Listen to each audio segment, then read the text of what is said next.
जय श्री राम प्यारे भक्तों। माता जानकी और भगवान श्री राम की कृपा से आप सभी स्वस्थ रहें, सुखी रहें, हम यही कामना करते हैं। और आज की कथा की इस श्रेणी में अत्यंत भयंकर युद्ध, जिसमें कि किस प्रकार प्रभु नाम लेने वाले तर जाते हैं और प्रभु से बैर करने वाले अधर्मी लोग, उनका नाश किस प्रकार होता है, हम ये कथा विस्तार से आपके लिए लेकर आए हैं कि किस प्रकार जो सन्मार्ग पर चलते हैं, धर्म पर चलते हैं, भगवान उन्हें अमर बनाने के लिए क्या क्या नहीं करते, क्या क्या लीला नहीं रचते, और जो दुष्ट हैं उन्हें सबक सिखाने के लिए किस प्रकार मर्यादा पुरुषोत्तम भगवान श्री राम ने लीलाएं करी, उन सभी लीलाओं का विस्तार वर्णन आज हम आपके लिए लेकर आए हैं भक्तों। कि किस प्रकार समुद्र में सेतु का निर्माण किया गया, कैसे भगवान ने अपने भक्तों का नाम ऊंचा करने के लिए वानरों से, गिलहरियों से उनके योगदान को कितना बढ़ा चढ़ाकर उन्हें मोक्ष की प्राप्ति कराई, उन्हें रहती दुनिया तक उनके नाम को अमर किया। इसकी करुण लीला हम आज आपको सुनाने जा रहे हैं। और किस प्रकार परम शक्तिशाली मेघनाद और कुंभकर्ण जैसे राक्षस, जो कि सही होते हुए भी सिर्फ अधर्म पर चलने के कारण, दुष्ट रावण का साथ देने के कारण, कैसे उन्हें मौत के घाट उतार दिया जाता है, इसकी लीला भी, इसकी कथा भी विस्तार पूर्वक हम आपको सुनाएंगे। अत्यंत रोचक है ये प्रसंग भक्तों, तो अंत तक बने रहिएगा, यही हमारी विनती है आपसे। तो प्यारे भक्तों, सर्वप्रथम राम सेतु का निर्माण जब हनुमान जी ने आकर माता सीता की कुशल क्षेम बताई, जब उनका हाल सुनाया और क्या लंका में कोहराम मचा के वो आए, तो इससे सुनकर प्रजा में जोश भी उमड़ा और माता सीता की उस स्थिति को देखकर प्रभु थोड़े विचलित भी हुए।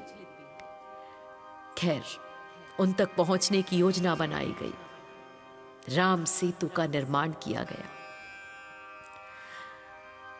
जब विशाल समुद्र ने श्री राम को मार्ग नहीं दिया भक्तों, तो प्रभु ने क्रोध में आकर अपना धनुष उठाया। तब समुद्र देव प्रकट हो गए और उन्होंने क्षमा मांगते हुए राम सेतु के निर्माण का उपाय बताया।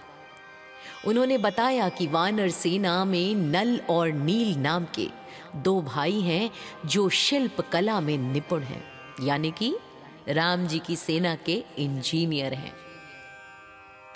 नल और नील को ऋषि का वरदान था कि उनके स्पर्श से भारी पत्थर भी पानी में डूबेंगे नहीं, बल्कि तैरने लगेंगे। पूरी वानर सेना पहाड़ और चट्टाने ला ला कर नल नील को देने लगी। जब उन पत्थरों पर भगवान श्री राम का नाम लिखा गया, तो वे समुद्र पर तैरने लगे और आपस में जुड़कर एक मजबूत पुल बन गए।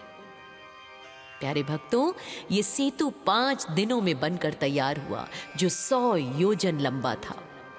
सेतु निर्माण के दौरान एक छोटी सी गिलहरी भी अपना योगदान दे रही थी। बताइए भला, गिलहरी कितनी छोटी हो सकती है, क्या कर सकती थी वो? लेकिन नहीं, भगवान इतने भक्त वत्सल हैं कि उन्होंने उस गिलहरी के योगदान को भी अछूता नहीं छोड़ा। वह समुद्र के पानी में भीगती, फिर रेत पर लेटती और फिर अपने शरीर पर चिपकी बालू को सेतु के पत्थरों के बीच पर जाकर झाड़ देती। तो भक्तों, विशाल वानरों ने उसका मजाक उड़ाया कि वह इतना छोटा काम क्यों कर रही है। श्री राम ने यह देखा तो उस गिलहरी को बड़े प्यार से अपनी हथेली पर उठा लिया। उन्होंने कहा कि पुल को मजबूत बनाने के लिए बड़े पत्थरों के साथ इस छोटे बालू की भी उतनी ही जरूरत है। प्रभु ने प्रेम पूर्वक उसकी पीठ पर अपनी 3 उंगलियां फेरी और माना जाता है कि तभी से गिलहरों की पीठ पर 3 सफेद धारियां अंकित हो गई, जो श्री राम के आशीर्वाद का प्रतीक है। राम सेतु का निर्माण हमें ये सिखाता है कि बड़े लक्ष्य की प्राप्ति के लिए छोटा या बड़ा योगदान, कोई भी योगदान हो, बहुत ही महत्वपूर्ण होता है। जहां नल नील ने अपनी कला दिखाई, वहीं गिलहरी ने अपनी अटूट भक्ति। अंततोगत्वा पुल बन गया सेतु बन गया, सभी पहुंच गए लंका। और लंका में राक्षसों से लड़ते लड़ते लड़ते लड़ते बारी आई रावण के परम पराक्रमी पुत्र मेघनाद के। प्यारे भक्तों, मेघनाद जिसे इंद्रजीत भी कहते हैं, उसके पास अजेय शक्तियां थी। मेघनाद को वरदान था कि यदि वह अपनी कुलदेवी निकुंभला का यज्ञ पूर्ण कर ले तो वह अजेय हो जाएगा और उसके रथ के घोड़े जिस दिशा में मुड़ेंगे वहां शत्रु का विनाश निश्चित होगा। विभीषण ने इस बात की, इस गुप्त भेद की जानकारी श्री राम को दी कि यदि यज्ञ पूरा हो गया तो मेघनाद को मारना असंभव हो जाएगा। श्री राम की आज्ञा पाकर लक्ष्मण जी, हनुमान जी और वानर सेना के साथ निकुंभला देवी के मंदिर पहुंचे। हनुमान जी और वानर सेना ने वहां उत्पात मचाकर मेघनाद के यज्ञ को बीच में ही भंग कर दिया। क्रोधित मेघनाद बिना यज्ञ पूर्ण किए ही युद्ध के लिए निकल पड़ा। उसने गरजते हुए कहा, हे तपस्वी लक्ष्मण, आज तू मेरे हाथों नहीं बचेगा। दोनों के बीच भीषण युद्ध शुरू हुआ। मेघनाद ने आकाश से बाणों की वर्षा की तो लक्ष्मण जी ने पृथ्वी से उन्हें काट दिया। मेघनाद बार बार बादलों में छिपकर वार करता, वहां से अदृश्य होकर प्रहार करता। लक्ष्मण जी ने ऐन्द्रास्त्र का प्रयोग कर उसकी माया के जाल को छिन्न भिन्न कर दिया। युद्ध के दौरान लक्ष्मण जी के अद्भुत शौर्य को देखकर मेघनाद भी दंग रह गया और उसने लक्ष्मण जी पर वीर घातनी शक्ति चलाई, जिसे लक्ष्मण जी ने बड़ी कुशलता से विफल कर दिया। जब उसने ब्रह्मास्त्र चलाया तो लक्ष्मण जी उसके प्रणाम करके, क्योंकि वे भगवान के अस्त्र का अपमान नहीं करना चाहते थे, प्रभु कृपा से वह अस्त्र लक्ष्मण जी को बिना हानि पहुंचाए लौट गया। वैष्णवास्त्र जब उसने चलाया तो शरीर की कांति बढ़ गई लक्ष्मण जी की और वह अस्त्र उनके चरणों की वंदना करके वापस लौट गया। महादेव का ये अस्त्र पाशुपास्त्र भी लक्ष्मण जी का कुछ नहीं बिगाड़ पाया। ये सब देखकर मेघनाद अत्यंत भयभीत हो गया और वो समझ गया कि लक्ष्मण कोई साधारण मनुष्य नहीं बल्कि साक्षात शेषनाग का अवतार है। लक्ष्मण जी ने देखा कि अब सूर्यास्त होने वाला है और इस अधर्मी का अंत आवश्यक है। उन्होंने अपने धनुष पर एक अमोघ बाण चढ़ाया और श्री राम का स्मरण करते हुए ये प्रतिज्ञा ली, यदि दशरथ पुत्र राम धर्मपरायण है, सत्यवादी हैं और पुरुषार्थ में अद्वितीय हैं, तो हे बाण, तू इस रावण पुत्र मेघनाद का वध कर दे। लक्ष्मण जी ने बाण छोड़ा। वह बाण अग्नि की तरह प्रज्वलित होकर मेघनाद का सिर, उसके कुंडल और मुकुट सहित काटकर धड़ से अलग कर दिया। मेघनाद का सिर कटकर पृथ्वी पर गिर गया भक्तों, और गिरते समय भी उसके मुख से हा राम हा लक्ष्मण की ध्वनि निकली। मेघनाद की मृत्यु लंका के लिए सबसे बड़ा आघात था। रावण अपनी सुध-बुध खो बैठा क्योंकि मेघनाद उसका सबसे बड़ा सहारा था। दूसरी ओर वानर सेना में हर्ष की लहर दौड़ पड़ी। हनुमान जी ने लक्ष्मण जी को अपने कंधे पर बिठा लिया और श्री राम के पास ले गए, जहां प्रभु श्री राम ने अपने अनुज को गले से लगा लिया। मेघनाद के वध ने यह सिद्ध कर दिया भक्तों कि कितनी भी बड़ी माया या असुर शक्ति क्यों ना हो, वह सत्य और ब्रह्मचर्य की शक्ति के सामने टिक नहीं सकती। इस प्रकार मेघनाद का वध संपन्न हुआ और अब बारी आती है रावण के महापराक्रमी महाविशाल काय भाई कुंभकर्ण के वध की। था तो वो भी राक्षस ही, तो संहार तो होना ही था। रामायण के युद्ध कांड में कुंभकर्ण का युद्ध सबसे भयानक और रोमांचकारी माना जाता है भक्तों। वह केवल एक विशालकाय राक्षस नहीं था, बल्कि वह युद्ध नीति में भी बहुत कुशल था। जब रावण के बड़े बड़े योद्धा मारे गए, तब उसने अपने सोए हुए भाई कुंभकर्ण को जगाया। कुंभकर्ण जैसे ही युद्ध के मैदान में उतरा, उसकी विशालता देखकर वानर सेना में भगदड़ मच गई। वह एक बार में सैकड़ों वानर को पकड़कर खाने लगा। हनुमान, अंगद और सुग्रीव ने उसे रोकने की बहुत कोशिश की, लेकिन कुंभकर्ण ने सुग्रीव को मूर्छित कर दिया और उन्हें बंदी बनाकर लंका ले जाने लगा। हालांकि बाद में सुग्रीव ने उसकी नाक और कान काट दिए और वापस राम जी के पास आ गए। जब कुंभकर्ण ने वानर सेना का भारी विनाश शुरू किया, तब लक्ष्मण जी उससे युद्ध करने के लिए आगे आए। लक्ष्मण जी ने कुंभकर्ण पर कई दिव्यास्त्र बाण छोड़े। कुंभकर्ण ने कहा, हे बालक, तुम्हारा पराक्रम सराहनीय है, लेकिन मैं केवल राम से युद्ध करना चाहता हूं। लक्ष्मण जी उसके प्रहारों को बीच से ही काट देते, लेकिन कुंभकर्ण की विशालता और मायावी शक्ति के कारण उसे पूरी तरह रोक पाना कठिन था। लक्ष्मण जी ने उसे काफी समय तक उलझाए रखा ताकि वानर सेना पुनः संगठित हो सके। अंत में मर्यादा पुरुषोत्तम भगवान श्री राम मैदान में उतरे। यह युद्ध दो विपरीत शक्तियों का मिलन था, एक ओर धर्म और शांत बल, और दूसरी ओर अधर्म और विशाल पाशविक शक्ति। श्री राम ने अपने सारंग धनुष से बाणों की ऐसी वर्षा की कि कुंभकर्ण के शरीर से रक्त की धाराएं बहने लगी। कुंभकर्ण ने बड़े बड़े पहाड़ और शूल राम जी पर फेंके। राम जी ने ऐन्द्रास्त्र का प्रयोग करके कुंभकर्ण के उन शस्त्रों को हवा में ही नष्ट कर दिया। राम जी ने दो विशेष बाण छोड़े, जिससे कुंभकर्ण की दोनों विशाल भुजाएं कटकर गिर पड़ी। भुजाएं गिरते समय हजारों वानर उसके नीचे दब गए। बिना हाथ के भी कुंभकर्ण मुंह फैलाकर राम जी की ओर दौड़ा। तब प्रभु ने उसके दोनों पैर काट दिए। अंत में श्री राम ने एक दिव्य बाण, यानी कुछ संस्करणों में ऐसा भी कहा जाता है कि इंद्रास्त्र या ब्रह्मास्त्र छोड़ा, जिससे कुंभकर्ण का विशाल सिर कटकर धड़ से अलग हो गया और लंका के द्वार पर वह जा गिरा। मरते समय कुंभकर्ण ने माना, मन से उसने अपना सारा अहंकार मिटा लिया। उसने श्री राम के साक्षात विष्णु स्वरूप को पहचान लिया था। श्री राम ने उसे अपने भीतर विलीन कर लिया और उसे मोक्ष प्रदान किया। कुंभकर्ण के वध से लंका में शोक की लहर दौड़ गई और रावण पहली बार भीतर से कांप उठा।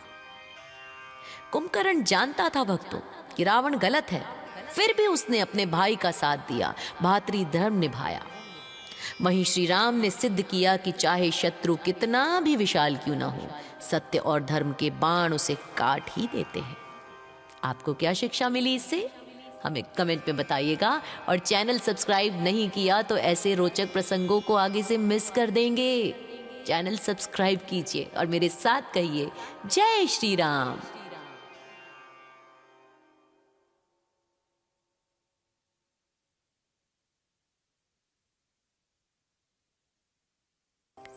तो प्यारे भक्तों, सर्वप्रथम राम सेतु का निर्माण जब हनुमान जी ने आकर माता सीता की कुशल क्षेम बताई, जब उनका हाल सुनाया और क्या लंका में कोहराम मचा के वो आए, तो इससे सुनकर प्रजा में जोश भी उमड़ा और माता सीता की उस स्थिति को देखकर प्रभु थोड़े विचलित भी हुए। खैर, उन तक पहुंचने की योजना बनाई गई। राम सेतु का निर्माण किया गया। जब विशाल समुद्र ने श्री राम को मार्ग नहीं दिया भक्तों, तो प्रभु ने क्रोध में आकर अपना धनुष उठाया। तब समुद्र देव प्रकट हो गए और उन्होंने क्षमा मांगते हुए राम सेतु के निर्माण का उपाय बताया। उन्होंने बताया कि वानर सेना में नल और नील नाम के दो भाई हैं जो शिल्प कला में निपुण हैं, यानी कि राम जी की सेना के इंजीनियर हैं। नल और नील को ऋषि का वरदान था कि उनके स्पर्श से भारी पत्थर भी पानी में डूबेंगे नहीं, बल्कि तैरने लगेंगे। पूरी वानर सेना पहाड़ और चट्टाने ला ला कर नल नील को देने लगी। जब उन पत्थरों पर भगवान श्री राम का नाम लिखा गया, तो वे समुद्र पर तैरने लगे और आपस में जुड़कर एक मजबूत पुल बन गए। प्यारे भक्तों, ये सेतु 5 दिनों में बनकर तैयार हुआ, जो 100 योजन लंबा था। सेतु निर्माण के दौरान एक छोटी सी गिलहरी भी अपना योगदान दे रही थी। बताइए भला, गिलहरी कितनी छोटी हो सकती है, क्या कर सकती थी वो? लेकिन नहीं, भगवान इतने भक्त वत्सल हैं कि उन्होंने उस गिलहरी के योगदान को भी अछूता नहीं छोड़ा। वह समुद्र के पानी में भीगती, फिर रेत पर लेटती और फिर अपने शरीर पर चिपकी बालू को सेतु के पत्थरों के बीच पर जाकर झाड़ देती। तो भक्तों, विशाल वानरों ने उसका मजाक उड़ाया कि वह इतना छोटा काम क्यों कर रही है। श्री राम ने ये देखा तो उस गिलहरी को बड़े प्यार से अपनी हथेली पर उठा लिया। उन्होंने कहा कि पुल को मजबूत बनाने के लिए बड़े पत्थरों के साथ इस छोटे बालू की भी उतनी ही जरूरत है। प्रभु ने प्रेम पूर्वक उसकी पीठ पर अपनी 3 उंगलियां फेरी और माना जाता है कि तभी से गिलहरियों की पीठ पर 3 सफेद धारियां अंकित हो गई, जो श्री राम के आशीर्वाद का प्रतीक है। राम सेतु का निर्माण हमें ये सिखाता है कि बड़े लक्ष्य की प्राप्ति के लिए छोटा या बड़ा योगदान, कोई भी योगदान हो, बहुत ही महत्वपूर्ण होता है। जहां नल नील ने अपनी कला दिखाई, वहीं गिलहरी ने अपनी अटूट भक्ति। अंततोगत्वा पुल बन गया, सेतु बन गया, सभी पहुंच गए लंका। और लंका में राक्षसों से लड़ते लड़ते लड़ते लड़ते बारी आई रावण के परम पराक्रमी पुत्र मेघनाद के। प्यारे भक्तों, मेघनाद, जिसे इंद्रजीत भी कहते हैं, उसके पास अजेय शक्तियां थी।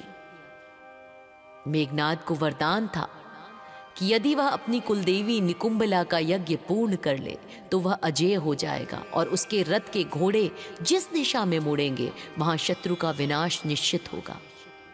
विभीषण ने इस बात की, इस गुप्त भेद की जानकारी श्री राम को दी कि यदि यज्ञ पूरा हो गया तो मेघनाद को मारना असंभव हो जाएगा। श्री राम की आज्ञा पाकर लक्ष्मण जी, हनुमान जी और वानर सेना के साथ निकुंभला देवी के मंदिर पहुंचे। हनुमान जी और वानर सेना ने वहां उत्पात मचाकर मेघनाद के यज्ञ को बीच में ही भंग कर दिया। क्रोधित मेघनाद बिना यज्ञ पूर्ण किए ही युद्ध के लिए निकल पड़ा। उसने गरजते हुए कहा, हे तपस्वी लक्ष्मण, आज तू मेरे हाथों नहीं बचेगा। दोनों के बीच भीषण युद्ध शुरू हुआ। मेघनाद ने आकाश से बाणों की वर्षा की तो लक्ष्मण जी ने पृथ्वी से उन्हें काट दिया। मेघनाद बार बार बादलों में छिपकर वार करता, वहां से अदृश्य होकर प्रहार करता। लक्ष्मण जी ने ऐन्द्रास्त्र का प्रयोग कर उसकी माया के जाल को छिन्न भिन्न कर दिया। युद्ध के दौरान लक्ष्मण जी के अद्भुत शौर्य को देखकर मेघनाद भी दंग रह गया और उसने लक्ष्मण जी पर वीर घातनी शक्ति चलाई, जिसे लक्ष्मण जी ने बड़ी कुशलता से विफल कर दिया। जब उसने ब्रह्मास्त्र चलाया तो लक्ष्मण जी उसके प्रणाम करके, क्योंकि वे भगवान के अस्त्र का अपमान नहीं करना चाहते थे, प्रभु कृपा से वह अस्त्र लक्ष्मण जी को बिना हानि पहुंचाए लौट गया। वैष्णवास्त्र जब उसने चलाया तो शरीर की कांति बढ़ गई लक्ष्मण जी की और वह अस्त्र उनके चरणों की वंदना करके वापस लौट गया। महादेव का ये अस्त्र पाशुपास्त्र भी लक्ष्मण जी का कुछ नहीं बिगाड़ पाया। ये सब देखकर मेघनाद अत्यंत भयभीत हो गया और वो समझ गया कि लक्ष्मण कोई साधारण मनुष्य नहीं बल्कि साक्षात शेषनाग का अवतार है। लक्ष्मण जी ने देखा कि अब सूर्यास्त होने वाला है और इस अधर्मी का अंत आवश्यक है। उन्होंने अपने धनुष पर एक अमोघ बाण चढ़ाया और श्री राम का स्मरण करते हुए ये प्रतिज्ञा ली, यदि दशरथ पुत्र राम धर्मपरायण है, सत्यवादी हैं और पुरुषार्थ में अद्वितीय हैं, तो हे बाण, तू इस रावण पुत्र मेघनाद का वध कर दे। लक्ष्मण जी ने बाण छोड़ा। वह बाण अग्नि की तरह प्रज्वलित होकर मेघनाद का सिर, उसके कुंडल और मुकुट सहित काटकर धड़ से अलग कर दिया। मेघनाद का सिर कटकर पृथ्वी पर गिर गया भक्तों, और गिरते समय भी उसके मुख से हा राम हा लक्ष्मण की ध्वनि निकली। मेघनाद की मृत्यु लंका के लिए सबसे बड़ा आघात था। रावण अपनी सुध-बुध खो बैठा क्योंकि मेघनाद उसका सबसे बड़ा सहारा था। दूसरी ओर वानर सेना में हर्ष की लहर दौड़ पड़ी। हनुमान जी ने लक्ष्मण जी को अपने कंधे पर बिठा लिया और श्री राम के पास ले गए, जहां प्रभु श्री राम ने अपने अनुज को गले से लगा लिया। मेघनाद के वध ने यह सिद्ध कर दिया भक्तों कि कितनी भी बड़ी माया या असुर शक्ति क्यों ना हो, वह सत्य और ब्रह्मचर्य की शक्ति के सामने टिक नहीं सकती। इस प्रकार मेघनाद का वध संपन्न हुआ। और अब बारी आती है रावण के महापराक्रमी महाविशाल काय भाई कुंभकर्ण के वध की। था तो वो भी राक्षस ही, तो संहार तो होना ही था। रामायण के युद्ध कांड में कुंभकर्ण का युद्ध सबसे भयानक और रोमांचकारी माना जाता है भक्तों। वह केवल एक विशालकाय राक्षस नहीं था, बल्कि वह युद्ध नीति में भी बहुत कुशल था। जब रावण के बड़े बड़े योद्धा मारे गए, तब उसने अपने सोए हुए भाई कुंभकर्ण को जगाया। कुंभकर्ण जैसे ही युद्ध के मैदान में उतरा, उसकी विशालता देखकर वानर सेना में भगदड़ मच गई। वह एक बार में सैकड़ों वानर को पकड़कर खाने लगा। हनुमान, अंगद और सुग्रीव ने उसे रोकने की बहुत कोशिश की, लेकिन कुंभकर्ण ने सुग्रीव को मूर्छित कर दिया और उन्हें बंदी बनाकर लंका ले जाने लगा। हालांकि बाद में सुग्रीव ने उसकी नाक और कान काट दिए और वापस राम जी के पास आ गए। जब कुंभकर्ण ने वानर सेना का भारी विनाश शुरू किया, तब लक्ष्मण जी उससे युद्ध करने के लिए आगे आए। लक्ष्मण जी ने कुंभकर्ण पर कई दिव्यास्त्र बाण छोड़े। कुंभकर्ण ने कहा, हे बालक, तुम्हारा पराक्रम सराहनीय है, लेकिन मैं केवल राम से युद्ध करना चाहता हूं। लक्ष्मण जी उसके प्रहारों को बीच से ही काट देते, लेकिन कुंभकर्ण की विशालता और मायावी शक्ति के कारण उसे पूरी तरह रोक पाना कठिन था। लक्ष्मण जी ने उसे काफी समय तक उलझाए रखा ताकि वानर सेना पुनः संगठित हो सके। अंत में मर्यादा पुरुषोत्तम भगवान श्री राम मैदान में उतरे। यह युद्ध दो विपरीत शक्तियों का मिलन था, एक ओर धर्म और शांत बल, और दूसरी ओर अधर्म और विशाल पाशविक शक्ति। श्री राम ने अपने सारंग धनुष से बाणों की ऐसी वर्षा की कि कुंभकर्ण के शरीर से रक्त की धाराएं बहने लगी। कुंभकर्ण ने बड़े बड़े पहाड़ और शूल राम जी पर फेंके। राम जी ने ऐन्द्रास्त्र का प्रयोग करके कुंभकर्ण के उन शस्त्रों को हवा में ही नष्ट कर दिया। राम जी ने दो विशेष बाण छोड़े, जिससे कुंभकर्ण की दोनों विशाल भुजाएं कटकर गिर पड़ी। भुजाएं गिरते समय हजारों वानर उसके नीचे दब गए। बिना हाथ के भी कुंभकर्ण मुंह फैलाकर राम जी की ओर दौड़ा। तब प्रभु ने उसके दोनों पैर काट दिए। अंत में श्री राम ने एक दिव्य बाण, यानी कुछ संस्करणों में ऐसा भी कहा जाता है कि इंद्रास्त्र या ब्रह्मास्त्र छोड़ा, जिससे कुंभकर्ण का विशाल सिर कटकर धड़ से अलग हो गया और लंका के द्वार पर वह जा गिरा। मरते समय कुंभकर्ण ने माना, मन से उसने अपना सारा अहंकार मिटा लिया। उसने श्री राम के साक्षात विष्णु स्वरूप को पहचान लिया था। श्री राम ने उसे अपने भीतर विलीन कर लिया और उसे मोक्ष प्रदान किया। कुंभकर्ण के वध से लंका में शोक की लहर दौड़ गई और रावण पहली बार भीतर से कांप उठा। कुंभकर्ण जानता था भक्तों कि रावण गलत है, फिर भी उसने अपने भाई का साथ दिया, भातृ धर्म निभाया। वहीं श्री राम ने सिद्ध किया कि चाहे शत्रु कितना भी विशाल क्यों ना हो, सत्य और धर्म के बाण उसे काट ही देते हैं। आपको क्या शिक्षा मिली इससे, हमें कमेंट में बताइएगा। और चैनल सब्सक्राइब नहीं किया तो ऐसे रोचक प्रसंगों को आगे से मिस कर देंगे। चैनल सब्सक्राइब कीजिए और मेरे साथ कहिए जय।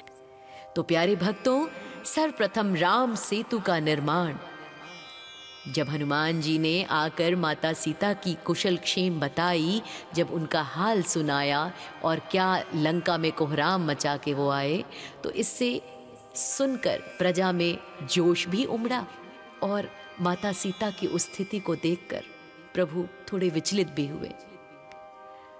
खैर, उन तक पहुंचने की योजना बनाई गई। राम सेतु का निर्माण किया गया।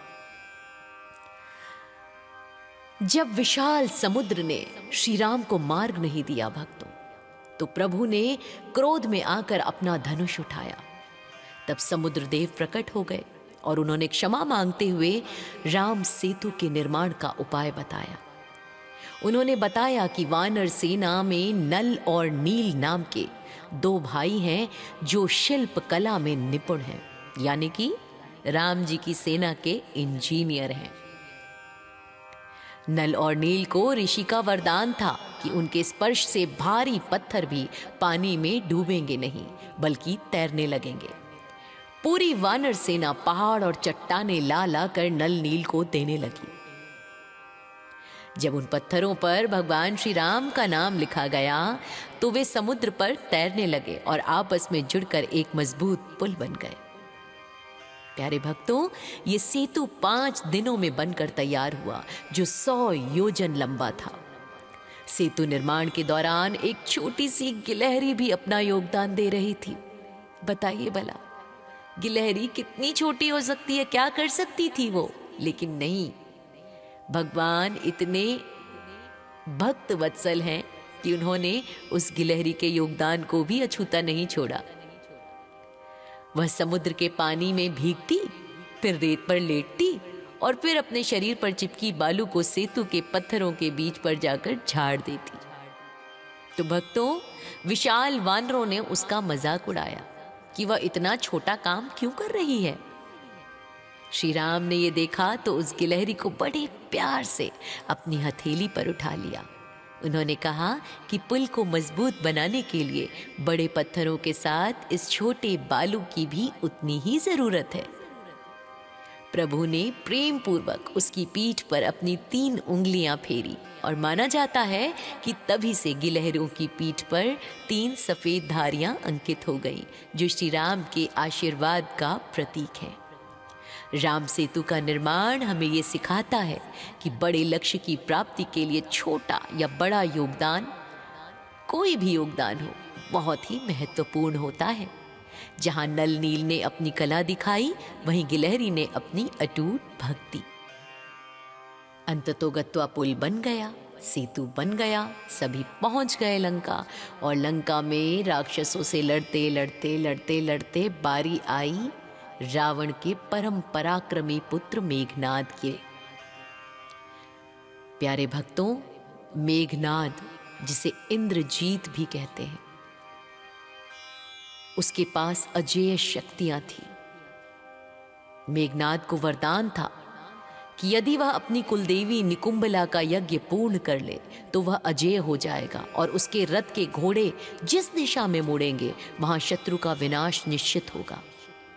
विभीषण ने इस बात की, इस गुप्त भेद की जानकारी श्री राम को दी कि यदि यज्ञ पूरा हो गया तो मेघनाद को मारना असंभव हो जाएगा। श्री राम की आज्ञा पाकर लक्ष्मण जी, हनुमान जी और वानर सेना के साथ निकुंभला देवी के मंदिर पहुंचे। हनुमान जी और वानर सेना ने वहां उत्पात मचाकर मेघनाद के यज्ञ को बीच में ही भंग कर दिया। क्रोधित मेघनाद बिना यज्ञ पूर्ण किए ही युद्ध के लिए निकल पड़ा। उसने गरजते हुए कहा, हे तपस्वी लक्ष्मण, आज तू मेरे हाथों नहीं बचेगा।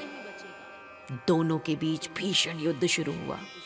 मेघनाद ने आकाश से बाणों की वर्षा की तो लक्ष्मण जी ने पृथ्वी से उन्हें काट दिया। मेघनाद बार बार बादलों में छिपकर वार करता, वहां से अदृश्य होकर प्रहार करता। लक्ष्मण जी ने ऐन्द्रास्त्र का प्रयोग कर उसकी माया के जाल को छिन्न भिन्न कर दिया।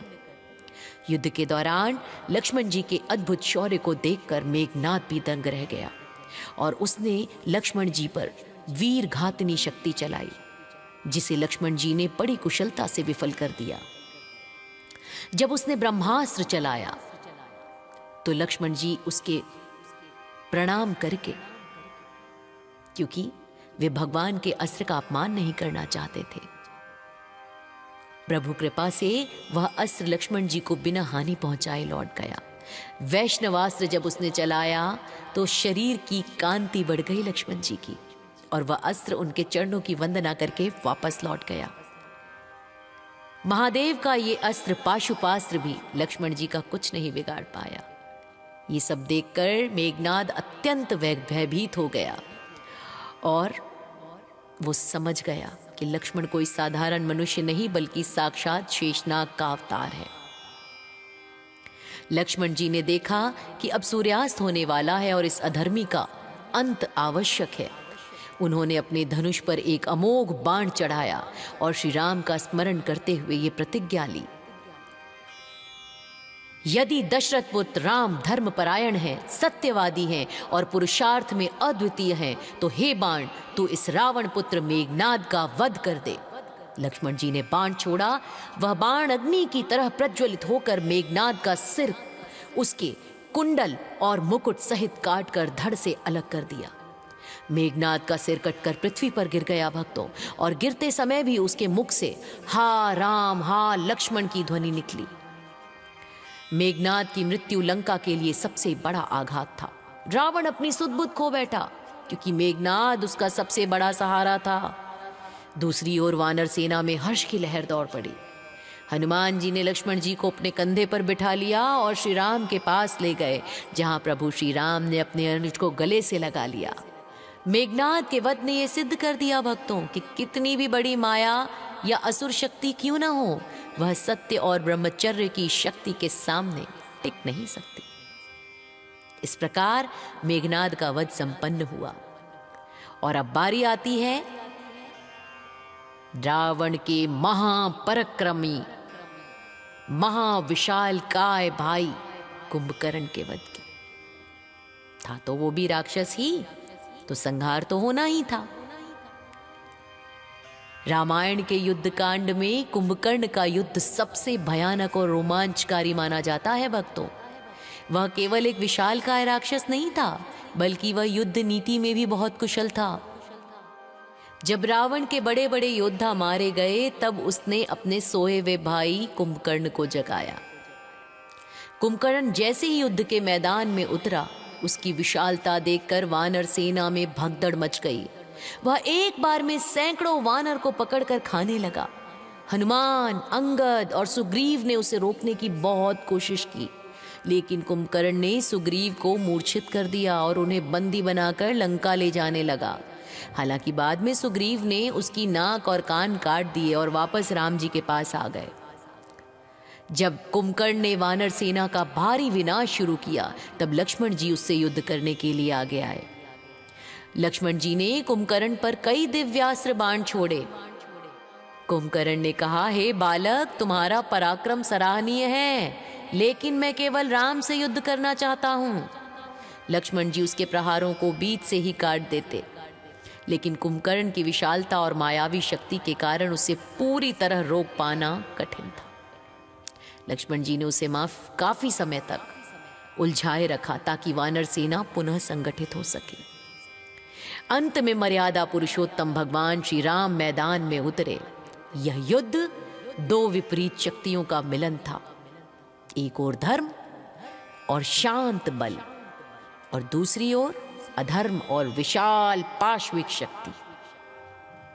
श्री राम ने अपने सारंग धनुष से बाणों की ऐसी वर्षा की कि कुंभकर्ण के शरीर से रक्त की धाराएं बहने लगी।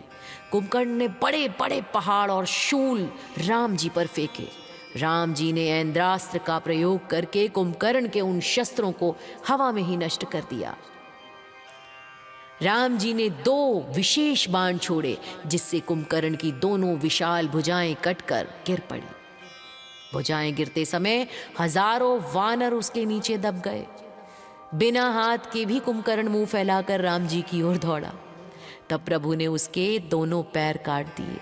अंत में श्री राम ने एक दिव्य बाण, यानी कुछ संस्करणों में ऐसा भी कहा जाता है कि इंद्रास्त्र या ब्रह्मास्त्र छोड़ा, जिससे कुंभकर्ण का विशाल सिर कटकर धड़ से अलग हो गया और लंका के द्वार पर वह जा गिरा। मरते समय कुंभकर्ण ने माना, मन से उसने अपना सारा अहंकार मिटा लिया। उसने श्री राम के साक्षात विष्णु स्वरूप को पहचान लिया था। श्री राम ने उसे अपने भीतर विलीन कर लिया और उसे मोक्ष प्रदान किया। कुंभकर्ण के वध से लंका में शोक की लहर दौड़ गई और रावण पहली बार भीतर से कांप उठा। कुंभकर्ण जानता था भक्तों कि रावण गलत है, फिर भी उसने अपने भाई का साथ दिया, भातृ धर्म निभाया। वहीं श्री राम ने सिद्ध किया कि चाहे शत्रु कितना भी विशाल क्यों ना हो, सत्य और धर्म के बाण उसे काट ही देते हैं। आपको क्या शिक्षा मिली इससे? हमें कमेंट में बताइएगा। और चैनल सब्सक्राइब नहीं किया तो ऐसे रोचक प्रसंगों को आगे से मिस कर देंगे। चैनल सब्सक्राइब कीजिए और मेरे साथ कहिए जय श्री राम।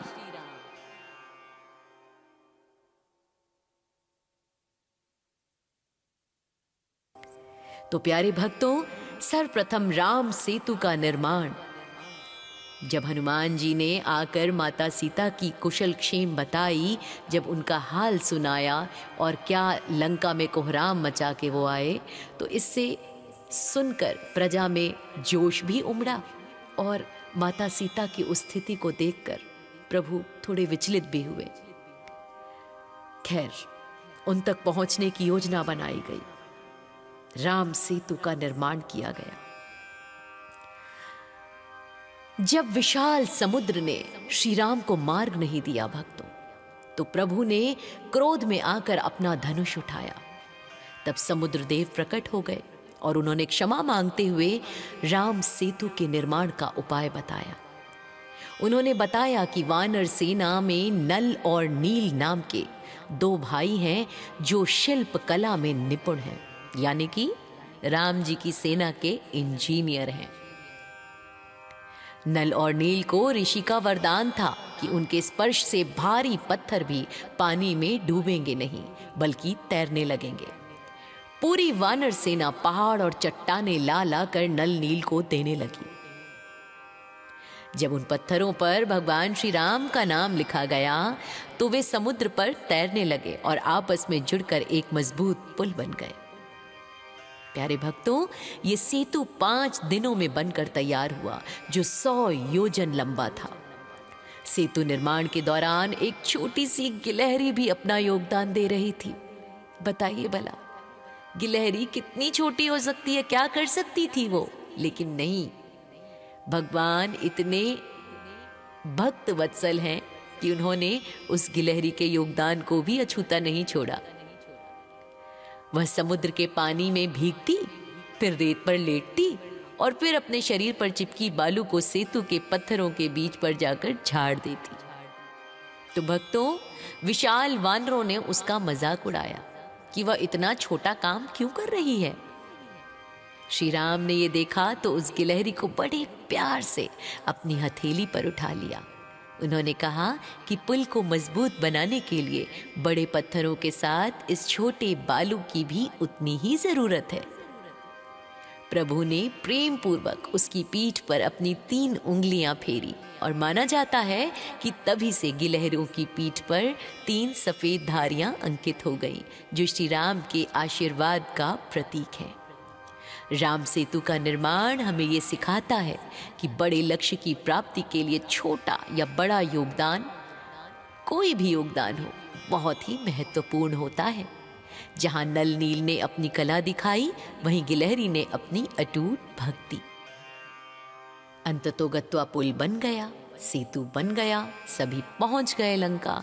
और लंका में राक्षसों से लड़ते लड़ते लड़ते लड़ते बारी आई रावण के परम पराक्रमी पुत्र मेघनाद के। प्यारे भक्तों, मेघनाद, जिसे इंद्रजीत भी कहते हैं, उसके पास अजेय शक्तियां थी। मेघनाद को वरदान था कि यदि वह अपनी कुलदेवी निकुंभला का यज्ञ पूर्ण कर ले तो वह अजेय हो जाएगा और उसके रथ के घोड़े जिस दिशा में मुड़ेंगे वहां शत्रु का विनाश निश्चित होगा। विभीषण ने इस बात की, इस गुप्त भेद की जानकारी श्री राम को दी कि यदि यज्ञ पूरा हो गया तो मेघनाद को मारना असंभव हो जाएगा। श्री राम की आज्ञा पाकर लक्ष्मण जी, हनुमान जी और वानर सेना के साथ निकुंभला देवी के मंदिर पहुंचे। हनुमान जी और वानर सेना ने वहां उत्पात मचाकर मेघनाद के यज्ञ को बीच में ही भंग कर दिया। क्रोधित मेघनाद बिना यज्ञ पूर्ण किए ही युद्ध के लिए निकल पड़ा। उसने गरजते हुए कहा, हे तपस्वी लक्ष्मण, आज तू मेरे हाथों नहीं बचेगा। दोनों के बीच भीषण युद्ध शुरू हुआ। मेघनाद ने आकाश से बाणों की वर्षा की तो लक्ष्मण जी ने पृथ्वी से उन्हें काट दिया। मेघनाद बार बार बादलों में छिपकर वार करता, वहां से अदृश्य होकर प्रहार करता। लक्ष्मण जी ने ऐन्द्रास्त्र का प्रयोग कर उसकी माया के जाल को छिन्न भिन्न कर दिया। युद्ध के दौरान लक्ष्मण जी के अद्भुत शौर्य को देखकर मेघनाद भी दंग रह गया और उसने लक्ष्मण जी पर वीर घातनी शक्ति चलाई, जिसे लक्ष्मण जी ने बड़ी कुशलता से विफल कर दिया। जब उसने ब्रह्मास्त्र चलाया तो लक्ष्मण जी उसके प्रणाम करके, क्योंकि वे भगवान के अस्त्र का अपमान नहीं करना चाहते थे, प्रभु कृपा से वह अस्त्र लक्ष्मण जी को बिना हानि पहुंचाए लौट गया। वैष्णवास्त्र जब उसने चलाया तो शरीर की कांति बढ़ गई लक्ष्मण जी की और वह अस्त्र उनके चरणों की वंदना करके वापस लौट गया। महादेव का ये अस्त्र पाशुपास्त्र भी लक्ष्मण जी का कुछ नहीं बिगाड़ पाया। ये सब देखकर मेघनाद अत्यंत भयभीत हो गया और वो समझ गया कि लक्ष्मण कोई साधारण मनुष्य नहीं बल्कि साक्षात शेषनाग का अवतार है। लक्ष्मण जी ने देखा कि अब सूर्यास्त होने वाला है और इस अधर्मी का अंत आवश्यक है। उन्होंने अपने धनुष पर एक अमोघ बाण चढ़ाया और श्री राम का स्मरण करते हुए ये प्रतिज्ञा ली, यदि दशरथ पुत्र राम धर्मपरायण है, सत्यवादी हैं और पुरुषार्थ में अद्वितीय हैं, तो हे बाण तू इस रावण पुत्र मेघनाद का वध कर दे। लक्ष्मण जी ने बाण छोड़ा, वह बाण अग्नि की तरह प्रज्वलित होकर मेघनाद का सिर, उसके कुंडल और मुकुट सहित काटकर धड़ से अलग कर दिया। मेघनाद का सिर कटकर पृथ्वी पर गिर गया भक्तों, और गिरते समय भी उसके मुख से हा राम हा लक्ष्मण की ध्वनि निकली। मेघनाद की मृत्यु लंका के लिए सबसे बड़ा आघात था। रावण अपनी सुध-बुध खो बैठा क्योंकि मेघनाद उसका सबसे बड़ा सहारा था। दूसरी ओर वानर सेना में हर्ष की लहर दौड़ पड़ी। हनुमान जी ने लक्ष्मण जी को अपने कंधे पर बिठा लिया और श्री राम के पास ले गए, जहां प्रभु श्री राम ने अपने अनुज को गले से लगा लिया। मेघनाद के वध ने यह सिद्ध कर दिया भक्तों कि कितनी भी बड़ी माया या असुर शक्ति क्यों ना हो, वह सत्य और ब्रह्मचर्य की शक्ति के सामने टिक नहीं सकती। इस प्रकार मेघनाद का वध संपन्न हुआ और अब बारी आती है रावण के महापराक्रमी महाविशाल काय भाई कुंभकर्ण के वध की। था तो वो भी राक्षस ही, तो संहार तो होना ही था। रामायण के युद्ध कांड में कुंभकर्ण का युद्ध सबसे भयानक और रोमांचकारी माना जाता है भक्तों। वह केवल एक विशालकाय राक्षस नहीं था, बल्कि वह युद्ध नीति में भी बहुत कुशल था। जब रावण के बड़े बड़े योद्धा मारे गए, तब उसने अपने सोए हुए भाई कुंभकर्ण को जगाया। कुंभकर्ण जैसे ही युद्ध के मैदान में उतरा, उसकी विशालता देखकर वानर सेना में भगदड़ मच गई। वह एक बार में सैकड़ों वानर को पकड़कर खाने लगा। हनुमान, अंगद और सुग्रीव ने उसे रोकने की बहुत कोशिश की, लेकिन कुंभकर्ण ने सुग्रीव को मूर्छित कर दिया और उन्हें बंदी बनाकर लंका ले जाने लगा। हालांकि बाद में सुग्रीव ने उसकी नाक और कान काट दिए और वापस राम जी के पास आ गए। जब कुंभकर्ण ने वानर सेना का भारी विनाश शुरू किया, तब लक्ष्मण जी उससे युद्ध करने के लिए आगे आए। लक्ष्मण जी ने कुंभकर्ण पर कई दिव्यास्त्र बाण छोड़े। कुंभकर्ण ने कहा, हे बालक, तुम्हारा पराक्रम सराहनीय है, लेकिन मैं केवल राम से युद्ध करना चाहता हूं। लक्ष्मण जी उसके प्रहारों को बीच से ही काट देते, लेकिन कुंभकर्ण की विशालता और मायावी शक्ति के कारण उसे पूरी तरह रोक पाना कठिन था। लक्ष्मण जी ने उसे काफी समय तक उलझाए रखा ताकि वानर सेना पुनः संगठित हो सके। अंत में मर्यादा पुरुषोत्तम भगवान श्री राम मैदान में उतरे। यह युद्ध दो विपरीत शक्तियों का मिलन था, एक ओर धर्म और शांत बल, और दूसरी ओर अधर्म और विशाल पाशविक शक्ति। श्री राम ने अपने सारंग धनुष से बाणों की ऐसी वर्षा की कि कुंभकर्ण के शरीर से रक्त की धाराएं बहने लगी। कुंभकर्ण ने बड़े बड़े पहाड़ और शूल राम जी पर फेंके। राम जी ने ऐन्द्रास्त्र का प्रयोग करके कुंभकर्ण के उन शस्त्रों को हवा में ही नष्ट कर दिया। राम जी ने 2 विशेष बाण छोड़े जिससे कुंभकर्ण की दोनों विशाल भुजाएं कटकर गिर पड़ी। भुजाएं गिरते समय हजारों वानर उसके नीचे दब गए। बिना हाथ के भी कुंभकर्ण मुंह फैलाकर राम जी की ओर दौड़ा। तब प्रभु ने उसके दोनों पैर काट दिए। अंत में श्री राम ने एक दिव्य बाण, यानी कुछ संस्करणों में ऐसा भी कहा जाता है कि इंद्रास्त्र या ब्रह्मास्त्र छोड़ा, जिससे कुंभकर्ण का विशाल सिर कटकर धड़ से अलग हो गया और लंका के द्वार पर वह जा गिरा। मरते समय कुंभकर्ण ने माना, मन से उसने अपना सारा अहंकार मिटा लिया। उसने श्री राम के साक्षात विष्णु स्वरूप को पहचान लिया था। श्री राम ने उसे अपने भीतर विलीन कर लिया और उसे मोक्ष प्रदान किया। कुंभकर्ण के वध से लंका में शोक की लहर दौड़ गई और रावण पहली बार भीतर से कांप उठा। कुंभकर्ण जानता था भक्तों कि रावण गलत है, फिर भी उसने अपने भाई का साथ दिया, भातृ धर्म निभाया। वहीं श्री राम ने सिद्ध किया कि चाहे शत्रु कितना भी विशाल क्यों ना हो, सत्य और धर्म के बाण उसे काट ही देते हैं। आपको क्या शिक्षा मिली इससे? हमें कमेंट में बताइएगा। और चैनल सब्सक्राइब नहीं किया तो ऐसे रोचक प्रसंगों को आगे से मिस कर देंगे। चैनल सब्सक्राइब कीजिए और मेरे साथ कहिए जय श्री राम।